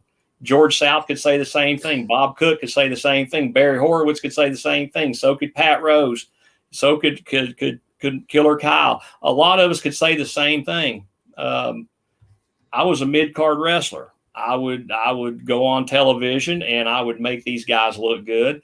And that was my job. That was my niche. I could do that. But to go to these house shows, that's where I'd get my credibility, because I would go out there and I would get the win or whatever on house shows. But back in those days, I mean, we'd do NWA Power, NWA, Saturday night. Well, it wasn't Saturday night at the time. It was just World Championship Wrestling. It eventually became NWA Saturday Night. But we'd do those shows. We'd do Worldwide. And they'd go, it was syndicated all over the country. And at that time it was okay, well, if we're going to Chicago, this is what they're going to get. If we're going to Dallas, this is what they're going to get. So I would get my credibility on these house shows, and then I'd go on to television. And towards the middle and end of my career down there, I was going on TV, and it was very competitive matches. I'm one of very few people that had competitive matches with Sid Vicious, with Stan Hansen. I think I'm the only one in the world that ever worked with the Road Warriors on television that did not take the pin, being the smaller guy on the team. Interesting story. I'm working with another wrestler. His name was Hacksaw Higgins. Okay. He was from Florida, I think he was. And we were going over the match. Mike says, we're just going to catch you with the Doomsday. He said, we'll just fall back. We won't flip you. I said, thank you. Because I'd worked with him a lot on house shows, and working the Road Warriors was so much fun. They were great. But we're going over to finish with Jody, and Jody pops up and he says, no, you're taking the finish on Higgins. He said, when you guys hit the ring, shit can Joe, he doesn't get back in the match. I'm okay.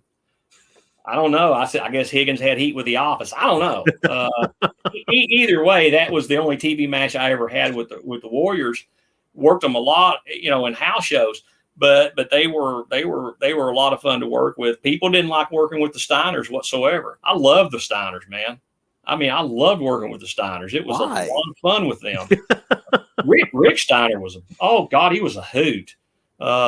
Scott was still young and he was not Big Papa Pump at that point. No. I remember him from before that when they were still wearing the Michigan yellow colors. Oh yeah, I remember that era. I'm young, but I'm not that young. You know what I'm saying? That's when I worked with them when they were doing that. We were working a tag match. I can't remember where it was, but anyway, the finish was going to be Rick's belly to belly off the top rope. So we're working through it. I had heat on Scott, hot tag to Rick, boom, boom, whatever. Rick backs me to the corner, starts throwing these punches, and he starts telling me this joke. And he hits me a couple more times. No punchline. So what the hell, man? Give me a punchline. So we're getting ready to go into the finish. So he picks me up, sets me on the turnbuckle, and he gets up and he says, "You ready?" And I said, "Let's go." And then he gives me the punchline as we're going backwards. It was everything I could do to keep from laughing when I hit the mat. It was funny. That's awesome. Yeah, it's just crazy things like that, man. I mean, Gene Anderson, God rest his soul. I love Gene Anderson to death, but every time we'd see Gene, about 4 or 5 of us, we'd go bum a dip of skull off of him, and we'd take off the skull from him. He'd get so pissed off.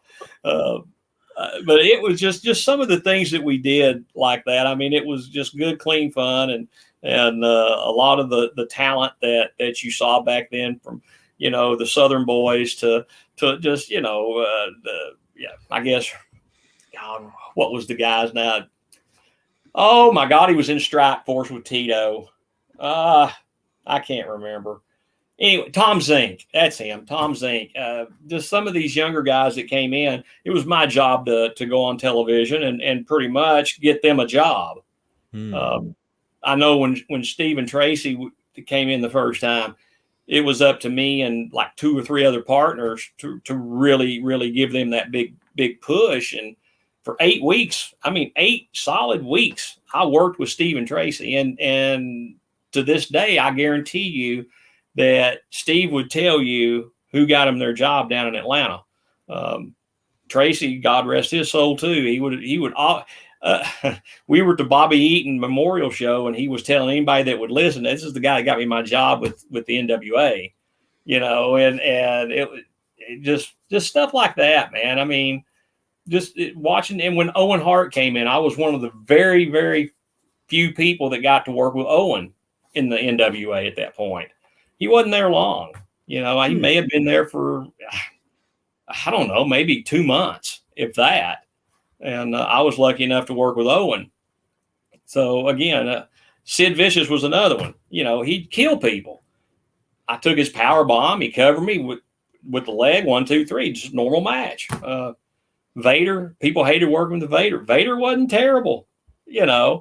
I had good matches with Vader. First time I worked Vader was in the Omni. And it's just that was my niche, man. I mean, I would work the guys that would come in, and that's what I did. I knew that. I mean, I was in the wrestling business during the era of the Giants. Hogan and Lex Luger and Sid and Vader. And all these big guys that wrestle. Andre. He was still alive and wrestling at that point. Mm-hmm. So that was what I broke into was the land of the giants, and I was not a giant. At that time I was 5'10" and I weighed 210 pounds. And of course now I'm a little above 5'8", but that's degenerative arthritis that has absolutely kicked my ass for doing what I did. But I'd go back and do it all again tomorrow, as long as I could work for Corgan. I wouldn't work for anybody else. I just tell you now, I wouldn't work for anybody else. So we got one more match in you, apparently. I've got another run. Period. Another Let's just whole put it this run. way: I was in the ring working Okay. out last week in Cofield with Jared Fritz Mhm. and Casey Cazana. So, and I even took a bump. Fritz, I know I can do it. Fritz is probably one of the best refs. I didn't make it to his seminar. Yeah, He I did missed one that. for XWW. With Oh, we had him on, didn't we? Yeah. I think he's been on here too. Yeah. Yeah. Man, look, I don't have a memory. No, You don't. know that, but no. His seminar went off, and he was watching and talking to the guys even that night, and I was just sitting there listening to it. And when I bumped into him, just guy's very humble. He's really good at what he does. You know, you can't go wrong with Jared. Jared I'm gonna tell you something, Jared Fritz. I am so blessed to have got to meet him a couple of years ago. Get to know him, and I've gotten to know him really, really well, to the point that he actually refereed the very first time for us here at the fair. I mean, the man stayed at my house. I don't let people stay at my house. Then he was also in Cofield. You know, he had to be in Cofield. But the cool thing is Jared's going to move to Knoxville, and Jared's going to become our senior official. Right. And I'm looking so forward to that. The senior official I've got now has done such a great job in our gorilla position. That's where I'm going to put him.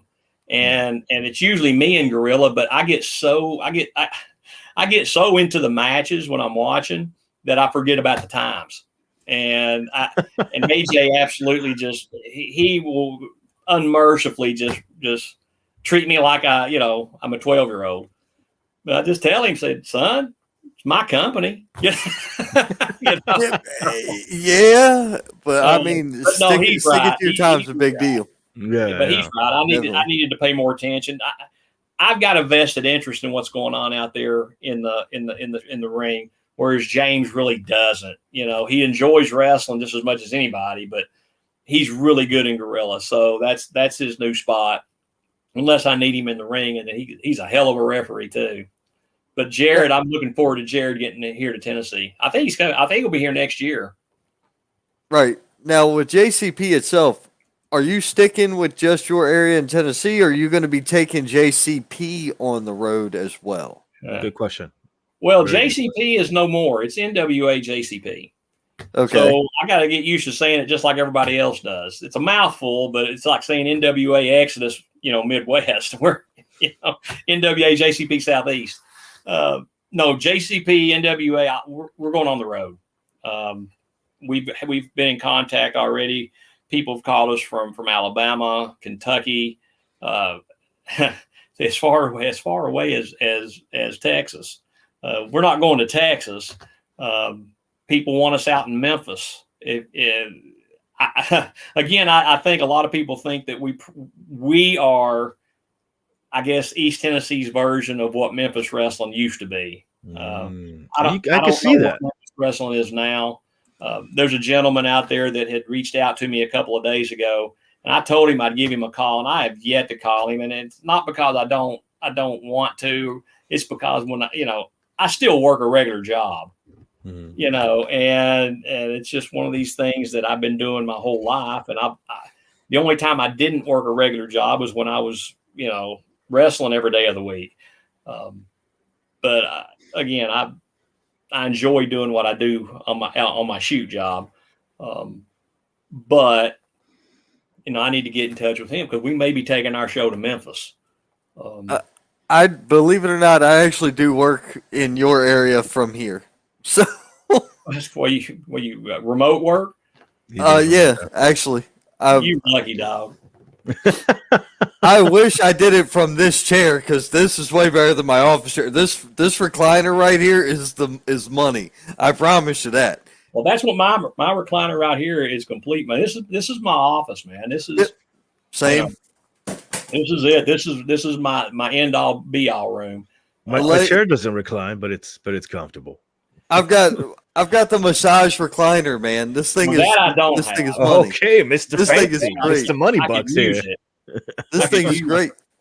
Oh yeah, I needed it when I bought it. I needed it. Trust me. I hear you. But no, I drive over to Greenville. I work out of a Greenville office, but I actually work on telecommunications. Okay. I design the network. You know, you're on the internet right now. Well, Right. let's say they built a house or a development across the street from you. I'm the jackass who sits there and goes, "Okay, I'm going to cut that wire in half and send it over here." Well, between me and you and the lamppost, I'm so thankful I don't live across the street from anybody. I live in the country, so Yeah. I've got a neighbor to either side of me, but you can't see them, and that's just wonderful. You know, Right. I live in a town that's got 3 traffic lights. You know, I mean, does it get much better other than what I do for a living? And I ain't talking about my shoot job. Right. No, I agree. There's You a good spot with that. I know this. This is a little funny story. So, you know, Gally messaged me up right before the Cofield show. He said, "Hey, man," he said, "is there any vegan restaurants in Cofield, Tennessee?" I said, "Yeah, there's about 14 of them. Let me get my man on the streets right on that." Hey, Cofield's smaller than where I live. But I was able to get vegan food, and that's all that matters. You know, so I'm surprised. Wow, Did they have to I'm ship actually it in? surprised. Huh. yeah, I mean, I had to go all the way to Oak Ridge to get it, but that's okay. I mean, I figured you with the post office, you would have just had it FedExed in shit. and called it a day. You kidding me, man? No. That's the FedEx and all that. Yeah, no, man. I'm loyal. I'm loyal to the people that I work for. Okay, fine. You get the postal service to deliver it in. What can Brown do for you? Nothing. What is this guy here? Anything else? What's the question? Who said that? Is that you? What, that thing on the bottom? That stays there. Who? That stays there. That doesn't go anywhere. That just stays there. It's been running the entire show. You know, it just goes to show you. I get tunnel vision, right? That's good. No, tunnel vision. It just tells everybody over and over and over again to go check social media and follow social media links for everybody. I tell you what, I did see something pop up a minute ago. I saw Andrew Sanford pop up. Now he's from our area here, so he did. You say can't hide that money there. I don't know what he said, you know, because I'm sitting too far away from the computer screen, and you know I'm blind as a bat and still can't hear either. You know, that's years and years of let's see, can't hide that money. What's he talking about? I have to message him in a little while. He might be making a dig at me over the recliner. Oh, fancy pants over here with the massager, built-in massager over here. And look, you know, David there's 2 of them in here, so we'll have to sit in here and I'll tell you about these recliners. Oh, sure. That'll work. My office was and will be again my theater in my house. Nice. Now who's got the money? Well, actually, you know what? Now that you mentioned movies, I have one question. It's probably going to cause some controversy. What is the question? Kirk or Picard? That's a no-brainer, dude. It's Kirk. Any more trivia questions you want about Star Trek? Why'd you roll your eyes, Ron? That's a valid question. You honestly want to know why I'm like sitting here with my glasses now up on my face? You can pick a million topics in this world. I want you to name the one I know exactly fuck all about. Go ahead and guess. Star Trek. Exactly. I mean, I would have at least done a little bit with Star Wars, but Star Trek, I watched like 2 episodes of Deep Space Nine because there was a blonde on there. Hold on. I'm not done. There was a blonde that was hot for a prepubescent me that I thought was that's all I remember. Blonde was on Deep Space Nine. I think you're thinking about Voyager. Yeah. 7 of 9. Yep. See, I don't know if. But I'll say this about it, if we're talking Star Trek for a second. Go watch season 3 of Picard. It's really, really good. It is. We actually get to see an Enterprise G. How about that? Ooh. Interested he was watching Star Trek 3 while watching Enterprise. Is that a gangster? It's What's 7 a of G? 9. There you go. I just killed the whole thing for everybody. What's a G? Spoilers, sir. Spoilers. Enterprise G. That's how the alphabet. That's how many enterprises there's been. Oh, okay. Because I'm sitting here like you get to go see an Enterprise G, and I'm like, there's a fucking G on the Enterprise. There's a gangster on the Enterprise. If I turn my camera around, you could see the original. You could see A. You can see B. You can see C, D, and E. You can also see the movie Enterprise from the original series. You can also see the movie Enterprise from the, I guess, the alternate universe with Christopher Pine as Captain Kirk, which is actually pretty good too. Wasn't that the guy from Wonder Woman? Yeah. Yes. Okay. Yes.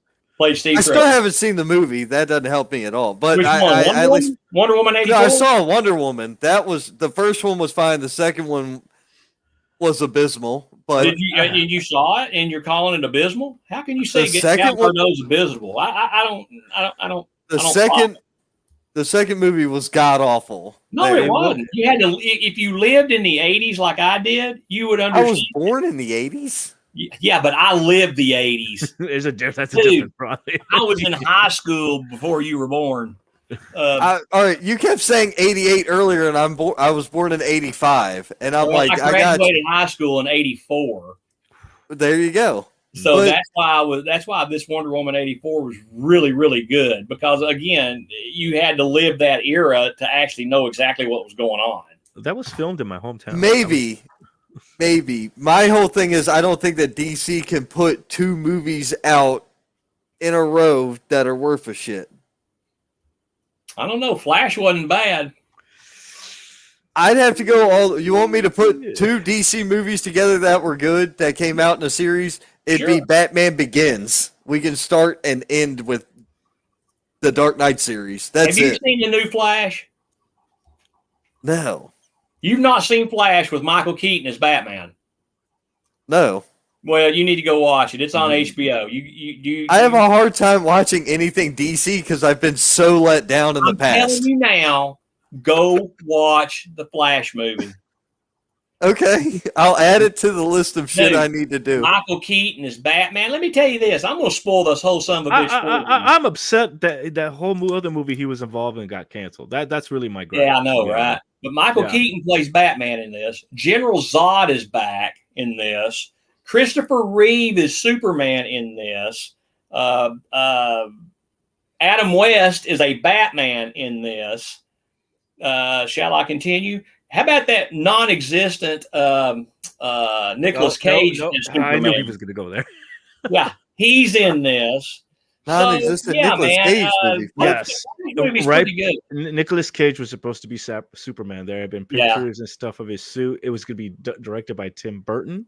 Yep, but it did not see fruition. No, but it did in this movie. So my advice to you is to go watch it, type up a report, and send it to me. Oh, Jesus Christ. Okay. All right, here's the thing. I will send you this report along with my phone number when you get a spot down here in South Carolina or nearby. You're going to give me a call. And I'll come out to the NWA show and do some work, and I'll bring David, and he's going to do Spanish commentary for you. Oh, cool. See, look, he can do I can't. No habla español. No, not me. Man, I got a great announce team as it is, so you just add to it.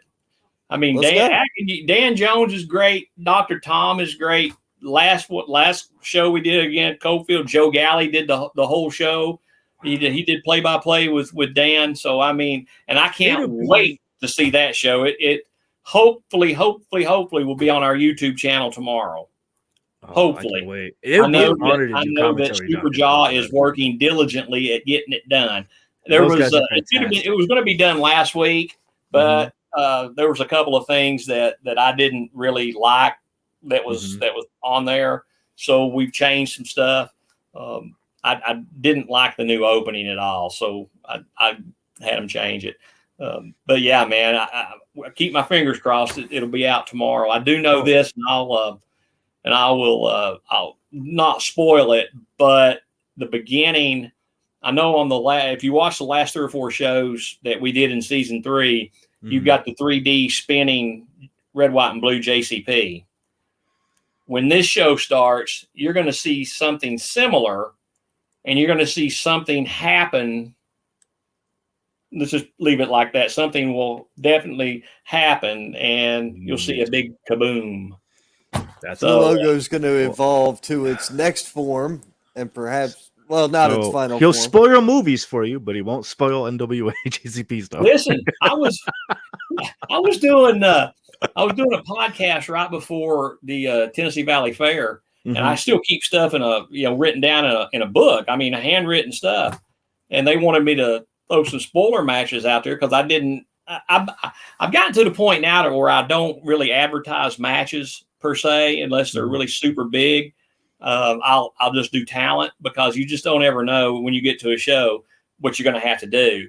So they wanted me to spoil it, so I kind of opened the book real quick and closed it. So there's your spoiler. So, yeah, I can't remember which podcast it was. Oh, that's funny, shoot, man. That's funny. Who knows? It's really cool.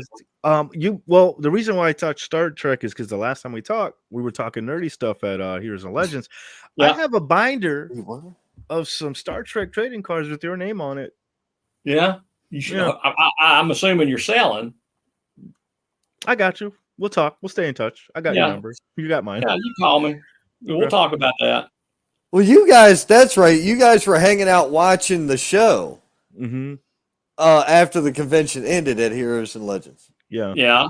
Right. Oh my God, dude. The show lasted for 17 and a half hours. I left. Hold up. No, you can ask David when the convention ended. So did I, brother. I left. He was gone. I got on 26. The longest wrestling show I had ever gone to. I got on 26. I was home by 11, and I was at work the next morning. At 8 a.m. I'm going to tell you this, and you could probably attest, you might have been there for the whole thing. When that show was over, I made sure I had enough people in there to tear that ring down. We had it loaded and out of there in 30 minutes. It was done. I went off to go do something else. I came back. It was gone. I'm like, okay. Man. That was shout out to Mrs. Kazana because she's the drill sergeant on that shit. Yep, I remember hearing that. It was like, clockwork. It was crazy. I mean, matches literally were going for 30 and 40 minutes. It's like, this is nuts. So, I was just glad that it was over. I mean, it started off with a lot of fans there. And then by the time it was over with, I think it was just wrestlers' families, because the sad thing was that we were all riding together. So my daughter looked over and watched Ellie a little bit while we were on our way out the door. That's exactly when we left. Was Dream Girl Ellie was in the ring. Gosh, I love Ellie. Ellie's a really good wrestler. Really good wrestler. I really, honestly, I don't know why that. I guess I've not had her back, but for some reason, it's just. One, it's either not worked out, or two, my talent of women wrestlers is really, really, really good, and it's tough to work everybody in. I mean, Camille, Roxy, Audrey Allen, Freya the Slayer, the Page sisters. I mean, does it get any better? Again, does it get any better? There's a girl who you could be adding some more talent to it. We're going to be adding some talent. You do know one of our local heroes has actually got on there. Erica Demia made her NWA debut within the last televised debut. They put the show out the last week or two. Did she do the show down in Florida, in Sarasota? Yes. I'd have to go Or look. was it I'm gonna Nashville? say yes. You're saying yes? I don't know. I think it is. I'd have to look. Hold on. I'll send it to you. you. This Because this girl that has show only in been in a Sarasota year. was big. That was a big show. It was a good show. But the one in Fort Lauderdale next month is going to be really good. And if you looked at the internet today, you'll see that the NWA is partnering up with CCW down there, and we're actually doing a show after the show. I think it's a 10 o'clock kickoff for CCW, and it's like, this is pretty cool. And then the next day we head to Tampa. So that'll be interesting. Right. Me personally, I'll probably go back to the hotel and go to bed. I don't blame you. I don't blame you. That's a long ride. At Salwin up in Cleveland, the youngsters couldn't hang with me, Tom Pritchard, and James Mitchell, Father Jim. We we had to, Doc and I had a 5 o'clock a.m. We had to be at the airport, and I think he and I both probably went up and showered at about 4 a.m. and came back down. Kids went to sleep. I had to go get AJ and KC out of bed. So, it's like the kids couldn't keep up with us. They're great at midnight, but not at 4 a.m. So you had mentioned the 2 shows coming up in Florida. Is there anything else that do you want to drop, or anything that you can mention after that? Any upcoming gems or shows that we should know about? NWA SE, we've got a show coming up the last weekend of January. It's I'll find out here in the next couple of days exactly where. But it's going to be the last weekend in January. We've got probably, going forward, I know we've got something in February. I know we're going to be, we're going to be in up the road in Harriman in March.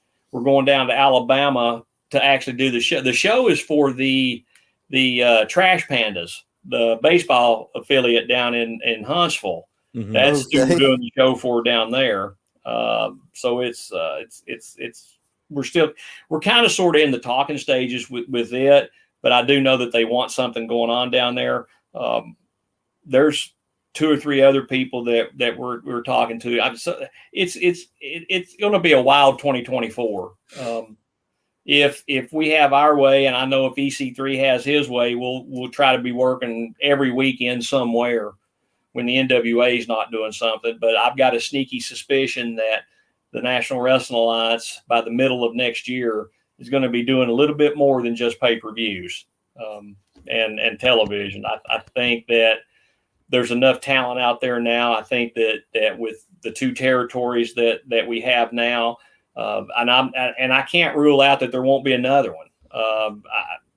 I would almost think that, and this is just me talking, I don't know anything about anything, but I would almost think that Florida, the Mid-Atlantic area, I would almost think that there has to be some sort of a territory there as well. It has to be some kind of a presence, I would think, because right now I have no plans of running North or South Carolina or Virginia, or any of those states that comprise the old Mid-Atlantic area, nor do I have plans to go to Florida.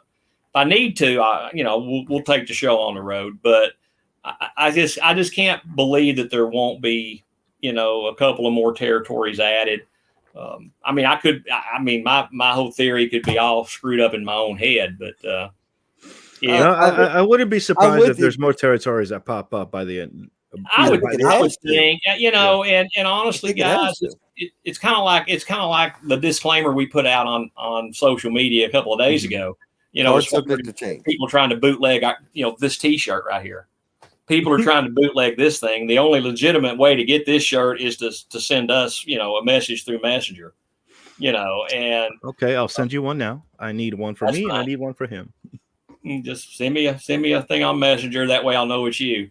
But that's the only way you can get these, or not this particular. Well, this particular hat you can get it as well, but it's on the NWA website. But you get this one, you get the black one, you get all kinds of cool stuff on the NWA thing. Now they got some great merchandise. But look at that plug. I love that plug right there, Mr. Cazana. oh, you talking about for the merch? Oh yeah, Man, look, great plug. Listen, I was smooth. Danny Deals makes the deals. There's no doubt that the man makes deals. The man knows what he's doing when it comes to merchandise, and there's some good stuff out there. Actually, I got to sit down with him. Sweats or whatever those things are the other day. It's like, oh, this is pretty cool, and I can't wait to get my sweatsuit. So. Yeah, I was able to sit down, talk business, talk deals with him, and pretty enlightening. The guy's knows what he's doing with the merch. Doggone right he does. He's really, really good. But as far as the rest of the territory thing, like I said, I don't know. I think it's possible that you might want to think about a different territory. And like I said, Mid-Atlantic is always going to be a good territory. Florida would be too. But you got to have the right affiliates in both those areas in order to be able to pull this thing off. I know CCW down in Florida is really, really a good promotion. I know that the Country Gentlemen are headed down there to work for CCW tomorrow. They're leaving for Florida. Going to spend the next 4 or 5 days down there in Florida. Work this weekend for CCW. Take a couple of days and go to Disney because AJ's a big Disney guy. I love it. So they're going to do that. And then I guess we get ready for Christmas. And then guess what, guys? We're headed to Fort Lauderdale for Paranoia. Yep. And that's going to be one great show. I mean, and some of the talent that's already been announced for that, it's really going to be really good. And again, Austin Idol, he'll be in Florida. I'll be in Florida. This time it's not going to be one of these, okay, I'm going to trust you, Austin. Just, no. Our paths crossed many, many times back in the old territory era.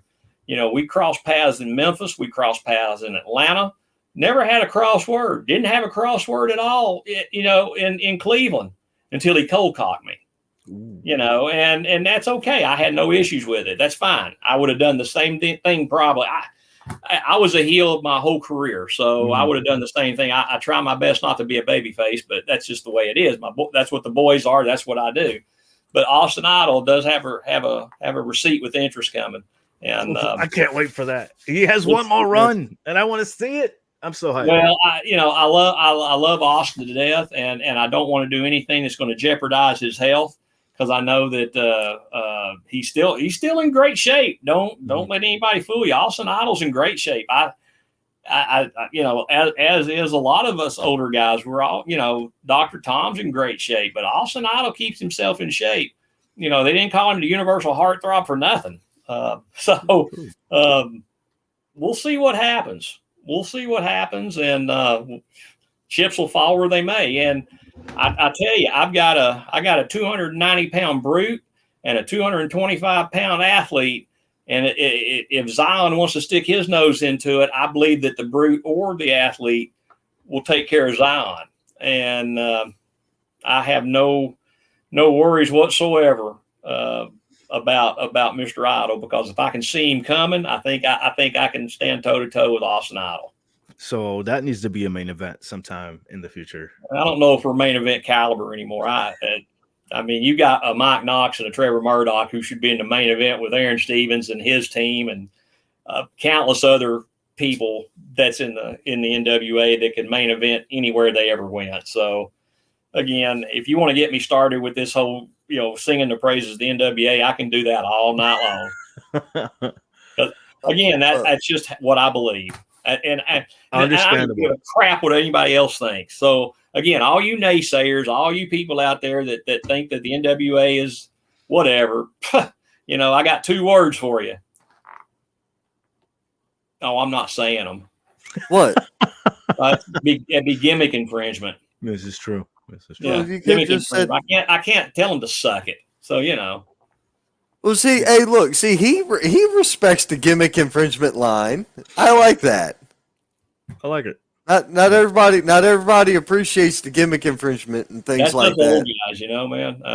Oh yeah, the old school people actually believed in the code of this was something that this guy did. You don't want to copy the exact same thing. You look like a jackass when you do that. Don't steal anybody else's finisher. Yeah. Yeah, you don't steal anybody else's stuff. Or what's the other one? Don't piss your pants on the way up from your mama's basement when you're going to a wrestling convention. That makes sense. Yeah. That's like the biggest piece of advice ever. Okay, guys, you're making me miss Hogan's Heroes. Well, on that note, Mr. Cazana, listen, thank you very much for being here. This is an awesome thank you guys. 2-hour interview. I mean, I had nothing else to do tonight, right? So, no, you guys have been great. I appreciate you giving me the platform to sing the praises of the National Wrestling Alliance, for NWA Exodus Midwest, for NWA JCP Southeast, Billy Corgan, and all the talent, all the men, all the women, all the agents, all the front office people in the National Wrestling Alliance, man. Top notch, top to bottom. The company doesn't get any better. There's nobody out there that's any better. Make me change my mind. It ain't happening, guys. It just ain't going to happen, because the NWA is exactly where I want to be, and it should be exactly where everybody wants to be. Again, it don't get no better. You hear that? Yep.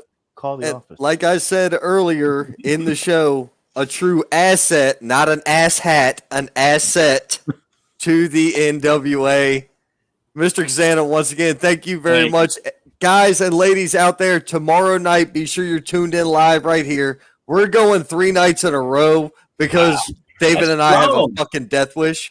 Apparently. But tomorrow night is XWW preview for this weekend's Winter Bash pay-per-view. And then Thursday, we're doing the normal thing where we talk about all the big shows. David, that means you and I need to go watch NWA. NWA JCP, maybe on YouTube, Marshall. Check out the YouTube channel. It's free. Just subscribe to it. Help me get a couple of pennies from YouTube. And don't forget about Paranoia, January 13th, because we're coming to Fort Lauderdale, and we're going to blow your minds down in Fort Lauderdale. And that's just the way it's going to be, because the NWA is coming back to Florida, and we're coming back to town, and we're coming back to kick everybody's ass. Fantastic. Right on. That's the way to close it out. That's it right there. It really is. Guys and ladies, thank you very much. We'll see you all tomorrow night, and we'll also see you at the Indies. Deuces.